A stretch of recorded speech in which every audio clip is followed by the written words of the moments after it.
Und damit herzlich willkommen zu unserem 5-jährigen Special hier auf unserem Kanal. Wer mich noch nicht kennt, ich bin Olli. An dieser Stelle nochmal ein herzliches Dankeschön an die super Cosplayer. Ohne die wären diese Countdown-Clips erst gar nicht entstanden. Um was geht es heute? Von der Idee bis zum jetzigen Status des Outpost One sind ca. 5 Jahre vergangen. Und heute wollen wir euch mal den Initiator des Ganzen vorstellen, Marc Langrock. Ja, wie ist also der Outpost One entstanden? Das ist eine sehr gute Frage, die ich mir auch schon oft gestellt habe. Und wie immer gibt es darauf natürlich keine einfache Antwort, denn das hat nicht nur eine monokausale Ursache natürlich, sondern da kommen ganz, ganz viele Punkte zusammen. Und wenn ich ganz am Anfang anfangen sollte, dann muss ich da natürlich zurück in meine eigene Kindheit gehen. Ich bin Jahrgang 1970, das bedeutet, dass ich im Alter von 8 Jahren als Kanabutscha das erste Mal im Kino Krieg der Sterne, wie es damals ja noch hieß, gesehen habe. Das war was komplett Neues. Meine Freunde und mich hat das umgehauen und wir waren sozusagen von der ersten Sekunde an hin und weg und haben das im Freundeskreis nachgespielt. Jeder hat einen Charakter übernommen, weil ich der Kleinste in meiner Gruppe war, musste ich R2D2 sein. Dadurch habe ich zu diesem Charakter natürlich eine ganz besondere Beziehung gehabt und die Leidenschaft hat mich eigentlich mein ganzes Leben lang begleitet, mal mehr, mal weniger natürlich. Es gab Phasen, irgendwann stand der Beruf im Vordergrund, ich habe studiert und hatte vor allem aus meiner Kindheit noch eine riesengroße Sammlung von Kennerfiguren. Also alles, was das Herz begehrte, hatte ich zusammengesammelt und als das mit dem Studium losging und das Geld knapp war und auch der Platz natürlich nicht vorhanden war, da habe ich gedacht, jetzt bist du mal vernünftig und habe mir überlegt, diese Sammlung dann schweren Herzens zu verkaufen und mein Studium zu finanzieren. Was ich dann gemacht habe, damals gab es ja noch kein eBay und keine Online-Börsen, Internet gab es noch nicht, sondern da gab es noch richtige Veranstaltungen, wo Sammler und Händler und Anbieter dann auf speziellen Flohmärkten dann sozusagen nach solchen Star Wars Figuren gucken konnten und dort hatte ich mir dann so einen Stand gemietet und meine Sammlung dann, wie gesagt, schweren Herzens verkaufte. Damals habe ich schon gesagt, irgendwann, wenn du fertig bist, dann holst du dir deine Sammlung wieder. Nun stehen wir da, dass das so eine Ausmaße annimmt, das hätte ich natürlich auch nicht gedacht, denn wie ging es dann weiter? Irgendwann kam natürlich so wieder dieser Impuls, seiner Sammlerleidenschaft nachzugehen und so fing ich dann an, erstmal dann natürlich mit den Kennerfiguren, die ich aus meiner Kindheit noch kannte und liebgewonnen hatte und wie das dann so ist, heutzutage gibt es natürlich viel, viel mehr tolle Sachen. Wenn man erstmal anfängt, dann gibt es nach oben keine Grenzen und so wurden dann aus den Kennerfiguren in einem nächsten Schritt Sideshow-Figuren, Premium-Format, fand ich ganz toll und habe mir da eine kleine Sammlung aufgebaut. Hot Toys, Raumschiff-Modelle, das war dann das nächste, dass man in den Bereich Studio-Scale-Modelle ging und irgendwann reifte dann so der Gedanke, Kronjuwel wäre natürlich R2D2. Wie gesagt, als Kind schon eine besondere Beziehung zu diesem Charakter gehabt. Ich denke manchmal zurück, mein Großvater, das war so ein richtiger Tüftler und Bastler, dem hatte ich als Kind in den Ohren gelegen, Opa, bau mir doch einen R2D2. Und der wusste gar nicht, was ich von ihm wollte und hat mir stattdessen einen Go-Kart gebaut, mit dem ich dann durch die Gegend fahren konnte, aber ein R2 eben nicht. Und so begab es sich dann, dass ich, das muss so im Jahr 2012 ungefähr gewesen sein, 11, 12, dass ich auf die Idee gekommen war, mir einen eigenen R2D2 zu bauen. Entstanden ist das dadurch, dass meine Frau eines Tages mit einem Treteimer nach Hause kam. Das war so ein weißer Zylinder und dann eine Edelstahlkuppe obendrauf. Und dann sehe ich mir den an und denke, hey, das ist doch ein kleiner, so ein halber R2D2. Und dann habe ich ihn beklebt, habe ihm Holzbeine angefertigt und rangemacht und mit einer Kaffeekapsel den Holoprojektor rangebaut und der zierte dann das Zimmer von meinem Sohn, der damals ungefähr 5 oder so war. Nachdem er dann so einen Eimer hatte, habe ich gedacht, dann können wir doch sein ganzes Zimmer mal so ein bisschen umgestalten und auch an die Zukunft denken. Und Star Wars habe ich mir gedacht, das ist doch für alle Generationen und auch auf nicht absehbare Zeit interessant und spannend. Und dann haben wir halt sein Zimmer in so ein Star Wars Kinderzimmer verwandelt und Freunde und Bekannte sagten, Marc, gib doch zu, das hast du doch insgeheim für dich gemacht. Und da habe ich gedacht, da ist vielleicht was Wahres dran, aber das kann ich auch richtig. Und naja, dann ging es erstmal so richtig los. Ich hatte dann zu Hause einen Raum, das war mein altes Büro, das hatte so ungefähr 75 Quadratmeter. Das habe ich dann freigeräumt und habe ein Heimkino da eingerichtet. Und dieses Heimkino ist dann ja im Star Wars-Stil von mir gebaut worden. So, ich sage, wenn der Tag über gearbeitet, der Kopf rauchte, dann musste geklötert werden und dann habe ich dann abends die eine oder andere Stunde dann halt an dem Heimkino gewerkelt und schon dort sozusagen verschiedene kleine Szenen nachgestellt, sodass, was wir hier jetzt heute im Outpost in groß haben, schon, ich sage jetzt mal als Keimzelle klein bei mir zu Hause auf 75 Quadratmeter war. Eine kleine Ecke mit Kunstfelsen, wo ein Tastenraider stand, eine kleine Ecke Eiswelt mit einem Stormtrooper. Dann hatte ich vom roten Kontrollraum eine Konsole, vor der C3PO stand. Naja, und in diese Szenerien sind dann eben auch Figuren eingezogen, sag ich mal. Also in den Bereich Life-Size-Figuren bin ich dadurch dann eingestiegen. Und wie das so ist, wenn einen so eine Leidenschaft erstmal packt, lässt sie einen eben nicht los. Und so werden dann auch 75 Quadratmeter dann irgendwann zu klein und war dann schon wieder so vollgestellt, dass das auch schon wieder nicht schön war. Und so begab es sich, dass wir fahren halt täglich hier an diesem Ort vorbei und das ist eigentlich ein tolles Gelände mit alten Hallen aus den 30er Jahren, die aber schon vor sich hin verfielen und ja, seit langen Jahren eigentlich ungenutzt geblieben waren und eigentlich viel zu schade und sich zu so einem Schandfleck hier auch in der Ecke entwickelt hatten. Und so kam dann der Gedanke, Mensch, das wäre doch toll, wenn man dieses Gelände wieder fit machen kann und hier dann mit einer Ausstellung reingehen könnte, sodass man eben seine Leidenschaft auch anderen Menschen zugänglich machen kann. Natürlich viele Leute, die die Sammlung bei mir zu Hause gesehen haben, gesagt, Mensch, das ist so toll und das ist doch viel zu schade, dass man da sozusagen sich das gar nicht angucken kann. Das wäre doch schön, wenn auch andere Fans sich das anschauen könnten. Und naja, so ist dann diese Idee entstanden, ja, man könnte doch wirklich so eine Ausstellung machen. Ne? Und naja, von einmal so in den Raum gedacht, bis dann auch wirklich umsetzen, das ist natürlich dann noch ein langer Weg. Und es ist auch spannend zu sehen, wie sich eben Ideen und Bilder, die man ganz am Anfang dann im Kopf hat, wenn man sowas angeht, so vom grünen Tisch dann aus sozusagen entwickelt sich dann Stück für Stück in die Realität umsetzt und was am Ende auch daraus wird, das ist natürlich was ganz anderes als das, was man sich vorher mal gedacht hat. Darin liegt ja auch der Reiz und das macht es ja auch spannend und vor allem, wenn dann eben Menschen zusammenkommen, die dieselbe Leidenschaft teilen, wie zum Beispiel Oliver Kolb, den ich kennengelernt habe über den Arto Club und Olli ist halt als gelernter Formen- und Prototypenbauer begnadet, der dann eben auch noch umgesattelt hatte auf Softwareentwicklung. Das ist natürlich eine traumhafte Ausgangsvoraussetzung, um dann sowas hier zu schaffen. Wir hatten uns dann kennengelernt und dann diese Idee entwickelt, gemeinsam das hier umzusetzen.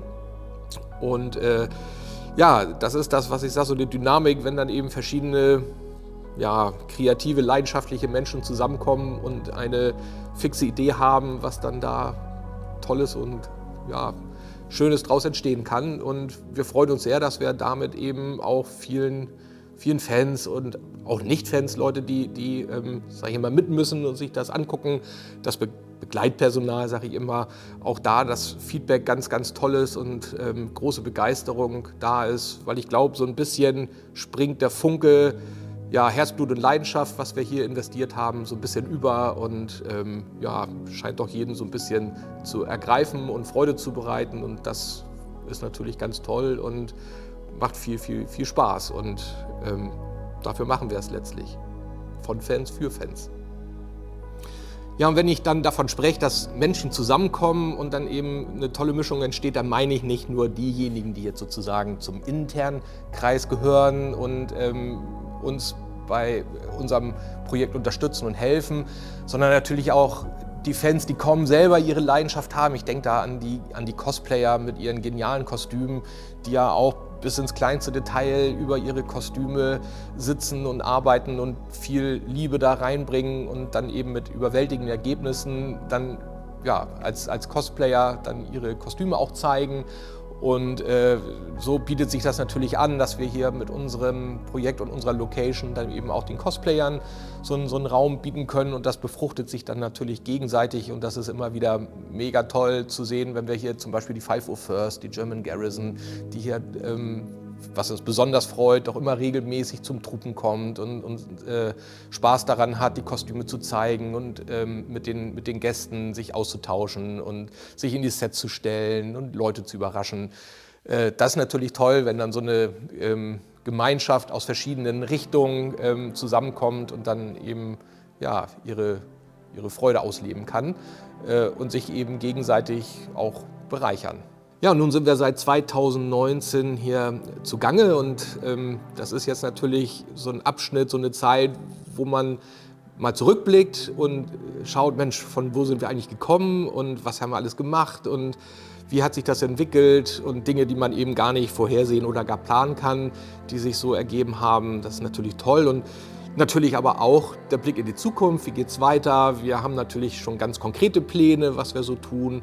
Im Augenblick sind wir dabei, unsere Scale-Ausstellung fertig zu bekommen. Da peilen wir an, dass wir nächstes Jahr zur Saison hoffentlich möglichst früh damit beginnen können. Da arbeiten wir jetzt dran. Das ist ganz spannend. Das sind also die konkreten Pläne, die wir haben. Dann wollen wir den Außenbereich gestalten. Da haben wir natürlich auch schon einige Überlegungen angestellt, was wir da tun können. Natürlich haben wir bisher die Möglichkeiten, die wir hatten, vor allem in den Aufbau der Ausstellung, also ins Interieur gesteckt. Und ja, aber nun soll es auch draußen ein bisschen schöner werden. Und ja, insofern gucken wir jetzt erwartungsfroh in die Zukunft und was sich alles so bietet. Und ich würde mich freuen, wenn ihr uns auch weiterhin treu bleibt und uns auf dieser weiteren Reise mit begleitet, von Zeit zu Zeit mal gucken kommt, was sich hier alles so getan hat. Denn ich gehe davon aus, dass wir auch weiterhin unseren Besuchern immer wieder spannende neue Dinge zeigen können, ja, die man hier mit uns gemeinsam erleben kann. Und insofern freue ich mich auf die nächsten Schritte und ja, denke mal, dass das noch eine ganz tolle weitere Reise werden wird. Hallo, für alle, die mich nicht kennen, ich bin Manu, Guide hier bei uns im Outpost One. Und was an unserem 5-jährigen Special natürlich auf gar keinen Fall fehlen darf, ist ein Update in den zweiten Teil unserer 1:6 Halle. Los geht es mit dem Thronsaal. Hier wurde schon ganz fleißig in den letzten Wochen dran gearbeitet.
In einem weiteren Raum entsteht hier ein Teil des Tempels.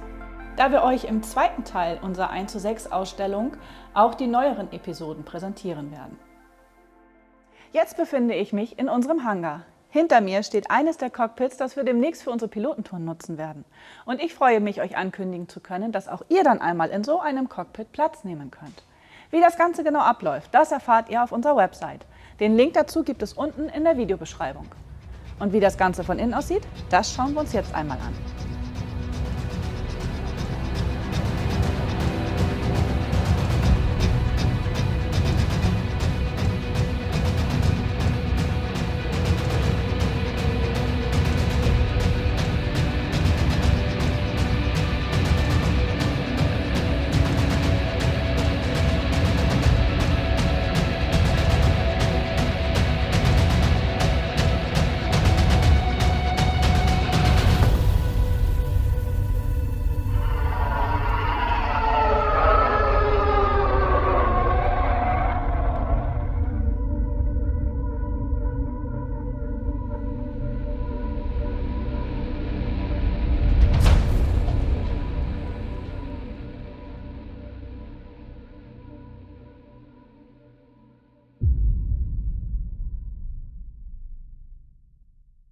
Wie ihr ja vielleicht schon bei uns gesehen habt, haben wir den Bau eines Life-Size-Snowspeeders begleitet. Dieser wurde gefertigt von Joost Sanders aus Rostock. Doch der Snowspeeder ist nicht das einzige Life-Size-Raumschiff, was von ihm gefertigt wurde. Auch der TIE Interceptor hinter mir wurde von ihm gefertigt. Und nun stellen wir euch Joost Sanders einmal vor. Hallo allemaal, ik ben Jos Sanders. Ich komme aus den Niederlanden, wohne 10 Jahre schon in Deutschland, in Rostock, arbeite bei der Tischlerei Wirth in Rostock und ja, bin ein bisschen Star Wars Fan. Der erste Star Wars Objekt, das war ein Snowspeeder, 2003 gebaut. Das hat sehr gut angekommen und da hat meine Tochter gefragt, einen TIE Interceptor zu bauen. Das war in 2009, Ende 2009, Anfang 2010 haben wir dann angefangen, den TIE Interceptor zu bauen. Und die haben in ein halbes Jahr zusammen alles gebaut und sind dann in August 2010 nach Orlando damit geflogen und ja, haben es da aufgebaut. Und für die Fans von Star Wars Celebration in Orlando. Da ist auch George Lucas noch mal gucken, ob wir alles richtig gemacht haben natürlich. Ne? Und hat dann auch noch eine Bestellung von 6000 Stück an uns geordert. Das gute Stück hier, das ist eigentlich Baron Sunder Fels TIE Interceptor. Der wiegt schon 2000 Kilo, 9,60 Meter lang, 8 Meter breit und 5,70 Meter hoch. Das ist ja, sehr schwierig zu transportieren, das muss alles auseinandergenommen werden natürlich. Und ja, das ist eigentlich in 2010 dann nach USA gegangen, via einen Seekontainer. Und haben das mit meiner Tochter in 2 Tagen aufgebaut. Und ja, sind wir sehr stolz drauf, dass das uns auch gelungen ist. Und in 2018 ist er eigentlich nach Outpost One gekommen und haben ihn hier aufgebaut. Das hat 2, 3 Wochenende gedauert. Aber alles gelungen. Ja, in 2020 da haben wir dann angefangen mit einem Life-Size Snowspeeder 1:1 zu bauen und dann wirklich A-Detail. Das haben wir uns sehr die Mühe gegeben, zusammen mit 11 Lehrlingen bei uns in der Werkstatt und mein Kollege Christoph. Und nach so 8 Monaten, jede Wochenende, jede freie Stunde arbeiten, dann haben wir das hier in 2021 dann hier aufgebaut in Outpost One. Und das war auch eine sehr schöne Erfahrung, muss ich sagen. Auch die Lehrlinge haben da gut mitgemacht und ja, war für uns alle eigentlich auch ein Highlight, das zu machen. Auch Aqua-Detail zu machen dann. Ne? Jo, und nach der TIE und der Snowspeeder, da muss natürlich was zu tun haben. Der TIE Interceptor soll noch mal ein bisschen Generalüberholung kriegen. Und die Details, da fehlen hier dann noch Details, dann müssen hier dann noch was angearbeitet werden. Und ja, da soll vielleicht dann noch mal ein Projekt kommen, ne, wo wir uns natürlich auch freuen. Es war sehr viel Arbeit, aber man muss ja was zu tun haben. Ne? Dass die Kulissen, die wir hier bei uns haben, so gut umgesetzt worden sind, erfordert im Vorfeld natürlich sehr viel Planung und Recherche. Der Kreativität sind nach oben hin natürlich keine Grenzen gesetzt. Und nun wollen wir euch mal unseren Projektleiter Oliver Kolb vorstellen, der sehr viel dieser Kulissen gebaut hat. Ja, hallo, mein Name ist Oliver Kolb.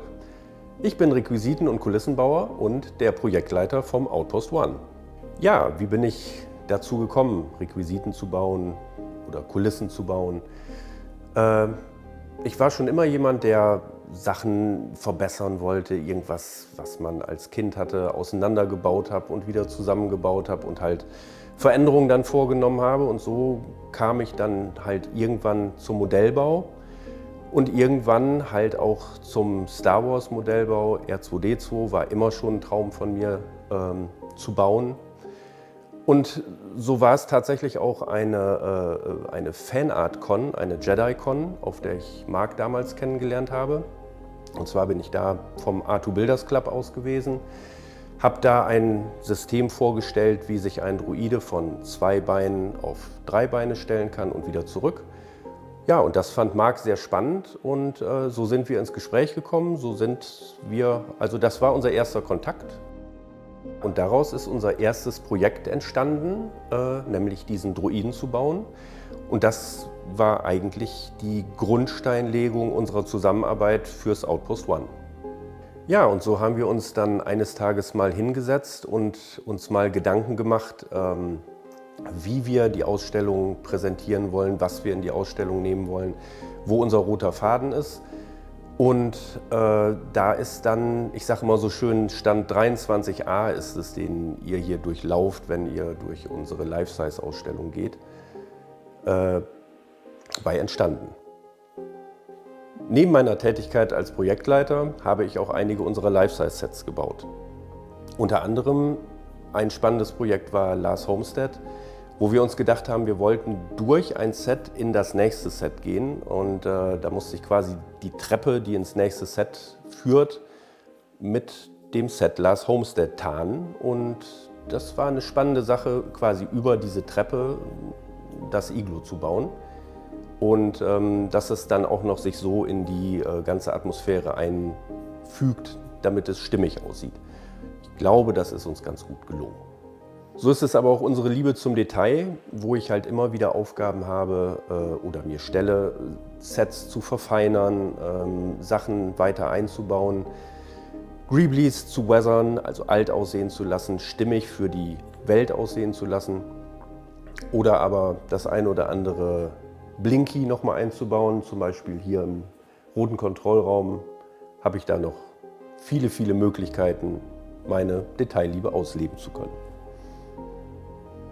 Ja, und so freue ich mich auch auf die Zukunft, weitere Projekte umsetzen zu können, denn unser Ideenordner ist randgefüllt und ihr könnt euch ganz, ganz sicher sein, dass wir euch in Zukunft weitere tolle Sachen präsentieren werden. Ich befinde mich noch nicht im Outpost One, sondern bei unserer Mediengestalterin Christina Gray. Wie Marc schon am Anfang des Videos erwähnt hat, waren bei uns ein paar großartige Cosplayer zu Besuch. Christina und ich haben mal das Archiv der letzten 5 Jahre durchforstet und euch ein paar sehr schöne Schnappschüsse rausgesucht. Und die zeigen wir euch jetzt.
Das war's auch schon mit unserem kleinen Special. Ich hoffe, es hat euch gefallen.